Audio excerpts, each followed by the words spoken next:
시청자 여러분 안녕하십니까? 전 세계 교회와 선교지 소식 전해드리는 CGN월드뉴스 정은지입니다. 첫 번째 소식 CBN에서 보내온 소식부터 전해드립니다. 미국 청년선교단체 펄스가 모든 세대에게 복음을 전하겠다는 목표 아래 노스다코타주에서 2년간의 전도 캠페인을 시작했습니다. 노스다코타주의 추운 날씨도 복음 전파를 막지 못하고 있습니다. 자세한 소식 알아봅니다. 펄스는 앞으로 2년 동안 80만 명에 달하는 노스다코타주 내의 모든 사람들에게 복음을 전하겠다는 야심찬 목표가 있습니다. There's leaders here that are, they've been tilling the soil, they've been working, they've been praying. And I would just say it's harvest time, not only in North Dakota, but I believe in our nation right now. 노스다코타는 펄스를 설립한 니콜의 고향입니다. 그에게는 노스다코타를 향한 마음이 있었습니다. 그는 노스다코타주에서 복음을 전하기 위해 20년간 기도해 왔습니다.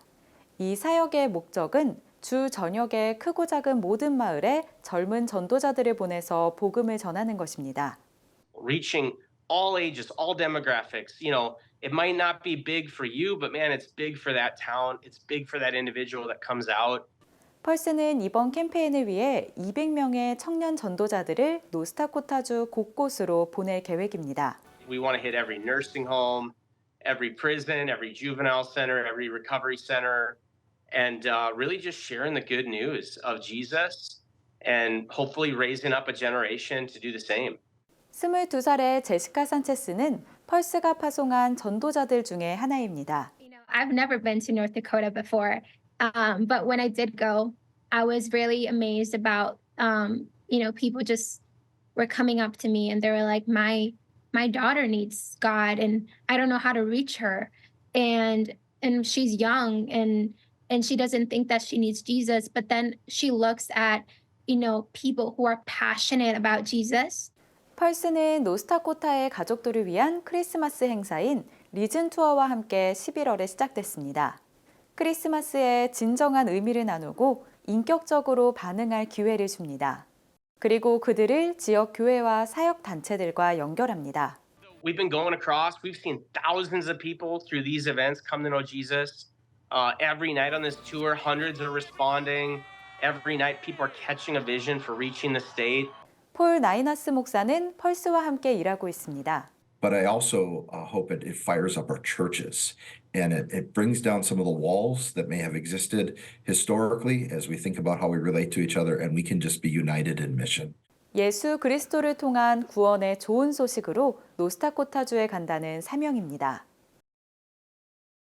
2024년 미국 대통령 선거가 9개월 앞으로 다가온 가운데 미국의 이스라엘 지원에 거침없이 비평하는 이란 오마르 미네소타주 하원 의원이 도전에 직면했습니다. 그녀의 경쟁자는 이라크 태생 무슬림 여성으로 최근 이스라엘을 방문해 지지를 표했습니다. 달리아 알 아키디 의원 후보는 상황을 직접 확인하고 이스라엘의 전쟁에 도움이 되고자 미네소타주에서 이스라엘로 향했습니다. I decided to come to Israel to show solidarity with the Israelis, to show solidarity with the Jewish people, and to give a message that you are not alone. You are suffering from the exact same illness and hatred that we Muslims have been suffering for ages from radical Islamism and from terrorism. 플레르 하산 나훔 예루살렘 부시장은 알 아키디 의원 후보자를 대피소로 사용 중인 극장에 초대했습니다. 대피소에는 수백 명의 자원봉사자들이 배치돼 3만여 명의 피난민들이 생필품을 받을 수 있도록 돕고 있습니다. This is where we have almost 20 departments of different types of help for the evacuees mainly, but also for families whose husbands or sons have gone to the front lines, psychosocial trauma care. Behind me there is a shop with clothes and books and toys for evacuees to take anything they need so they don't lack of anything. Just thousands of volunteers poured in to help. 이라크 바그다드에서 태어난 알 아키디 의원 후보자는 자원봉사자들과 합류해 피난민들에게 기부받은 물품을 나눠주었습니다. I covered Iraq when ISIS entered the city of Mosul. I've seen the atrocities of ISIS and I've seen the atrocities of Al-Qaeda. ISIS and Al-Qaeda combined doesn't even go to what Hamas did since October 7th. So when we hear resistance, no, these are pure terrorists. Good people around the world should fight. My heart aches when I see on TV the children, the Palestinian children. It breaks my heart, but guess what? They're not the victims of Israel. They are the victims of Hamas. They are the victims of the Islamic Jihad. 하산 나훔 예루살렘 부시장은 중동의 유일한 민주주의 국가에 대한 국제적인 언론 보도가 변덕스럽다고 말했습니다. From the mainstream media, we'd have about 4 or 5 days of sympathy after they turn on Israel and attack our right to defend ourselves. I think we're the only country in the world that has to defend the right to defend ourselves. Anybody has the right to defend itself. If I am a mother and my daughter and parade her in the street, I would eat these people. These Hamas terrorists have no morals, and we have to stand on the right side of history. 라키디는 미네소타주 5선거구에서 오마르 하원 의원의 자리를 뺏기 위해 치열하게 싸우고 있습니다. I came from Minnesota. Basically, it's ground zero for anti-Semitism. I came to give a message to the Israelis, to the Jewish people, that yes, you hear Ilhan Omar, but Ilhan Omar speaks for herself. Ilhan Omar does not speak for her constituents. Ilhan Omar does not speak for the good people of Minnesota who are watching the news, who are seeing what's happening. 그녀는 극단주의 이슬람에 반대하는 개인적인 입장을 설명했습니다. When ISIS entered the city of Mosul in 2014 and the terrorists persecuted all the Christians there, I went on air and I said, I am the Muslim Sunni. I'm against that. I'm going to wear the cross. And yesterday, I took this, the Star of David, and I'm putting it here until we all reach peace. 하산 나훔 부시장은 전쟁이 이스라엘 정치인들을 단합하게 했다면서 이스라엘을 지지하는 크리스천들에게 감사를 표했습니다. The response and the organization and the collaboration between people who are political opponents has been truly, truly heartwarming. From the horror of what we've experienced, I want to thank all the support that we're getting from the Christian community from all around the world. We know who our friends are and we thank you. We feel your embrace. 러시아가 우크라이나를 침공해 전쟁이 시작된 지 곧 2년이 됩니다. 많은 우크라이나인들이 육적으로, 영적으로 상처 입은 가운데 우크라이나 군대 군목들이 영적 치유를 위해 노력하고 있습니다. 우크라이나는 지금 영적 돌봄이 어느 때보다 간절합니다. 우크라이나 위생병의 고프로 카메라가 전쟁의 혼돈을 보여줍니다. 차 근처에서 포탄이 폭발해 이송 중이던 환자를 보호할 새 없이 같이 다칩니다. 그는 부상에도 불구하고 전우들을 돌보는 임무를 계속합니다. 이 영웅들의 역할이 얼마나 중요한지 보여줍니다. 부상자들이 전방 응급치료소에 도착하자 군목들이 즉각 그들을 위로하며 기도합니다. We call them hospitaliers. They only work in hospitals, intensive care units, amputees, psychiatric clinics. And also there's narco clinics that we work with, and lots of soldiers do get addicted because of the stress PTSD that they face. And they cannot cope with it, so we need to work with them. They're struggling.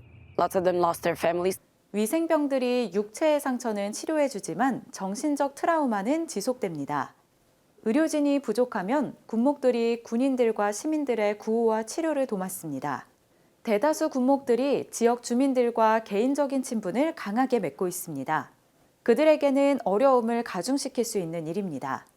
Lots of them have their families in occupied territory. At this moment, they cannot do anything to it. So we have problems. The chaplains I work with, they go front lines. We go all the way across the front line. In my team, we've got 2 women, both of us mothers of 5. 육군 특수부대 그린벨의 소속이자 전직 경찰관인 크리스천이키는 지난해에 우크라이나로 이주해 우크라이나 군목들을 돕는 데 전념하고 있습니다. Chaplaincy is not something that's been around at all in Ukraine. It was just officially established in 2022 after the war started. It had unofficially started in 2014. But now I sit on a board where I can actually have direct insight and give great advice on how the chaplaincy course should work and help train those chaplains so they can go out and help soldiers who are seeking answers, who are looking for something, and this reveal Christ to them right there in the trenches. 군목들은 임무의 중요성을 알고 있습니다.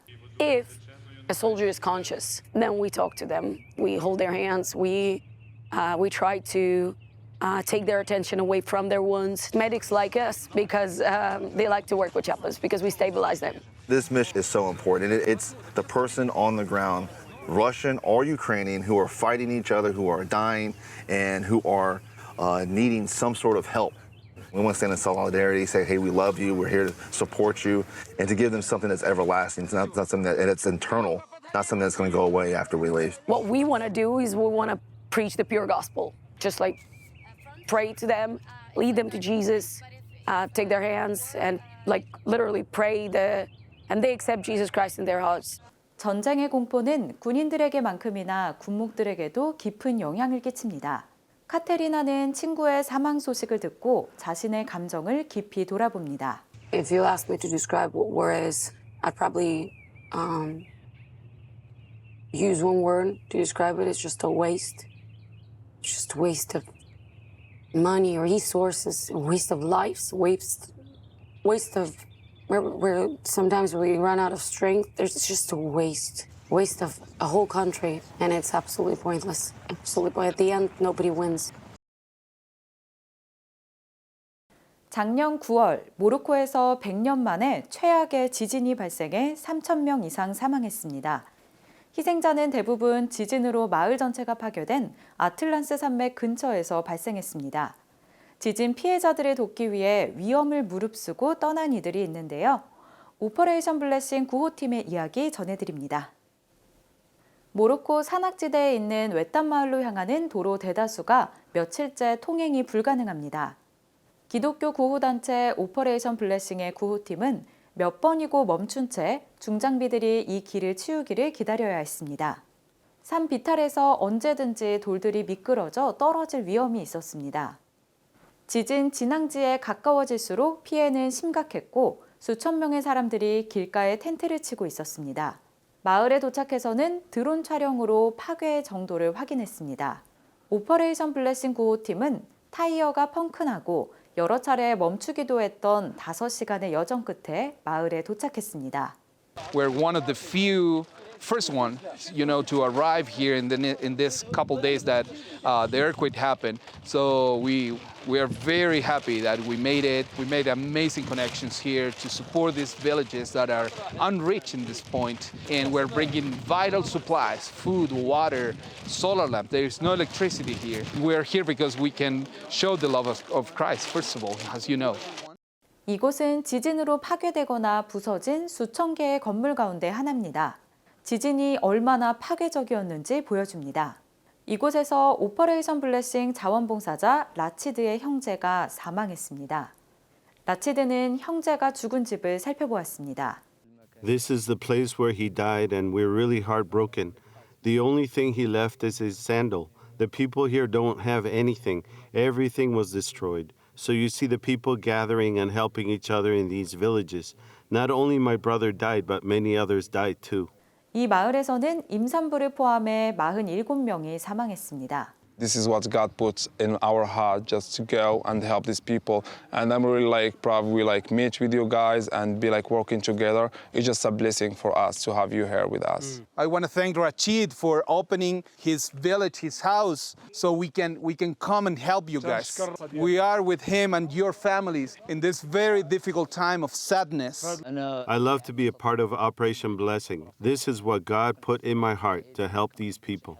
라치드의 이 마음은 오퍼레이션 블레싱의 지원으로 실현 가능했습니다. So we say really thank you and God bless you guys and we're just really happy to have you with us because we need you now.